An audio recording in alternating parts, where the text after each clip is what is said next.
യുദ്ധത്തിൻ്റെ ഒരുക്കങ്ങളെല്ലാം നടന്നുകൊണ്ടിരിക്കുമ്പോൾ ധൃതരാഷ്ട്രർ സഞ്ജയനെ വിളിച്ച് ഇപ്രകാരം പറഞ്ഞു: അല്ലയോ സഞ്ജയ, യുദ്ധസന്നദ്ധരായ പാണ്ഡവരുടെയും കൗരവരുടെയും കൂടാരങ്ങളിലെ വിശേഷങ്ങൾ എന്തൊക്കെയാണ്?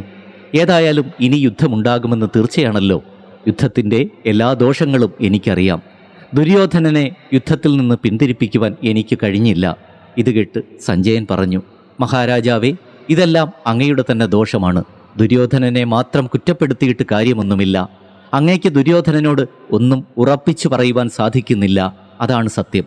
അങ്ങയെ ഓർത്താണ് പാണ്ഡവർ ചൂതുകളിയിൽ ദുര്യോധനൻ ചെയ്ത ചതിവും ദ്രോഹങ്ങളുമൊക്കെ സഹിച്ചത്. അങ്ങയോട് ഇന്നും അവർക്ക് സ്നേഹവും ബഹുമാനവും ഉണ്ട് എന്നതാണ് യാഥാർത്ഥ്യം. പക്ഷെ അതനുസരിച്ച് പ്രവർത്തിക്കുവാൻ അങ്ങയ്ക്ക് സാധിക്കുന്നില്ല. അവിടെയാണ് പ്രശ്നം. പരിഹരിക്കുവാൻ കഴിയാമായിരുന്ന ഒരു പ്രശ്നം ഇവിടെ വരെ എത്തി. ഇനി യുദ്ധമല്ലാതെ മറ്റെന്ത് മാർഗം?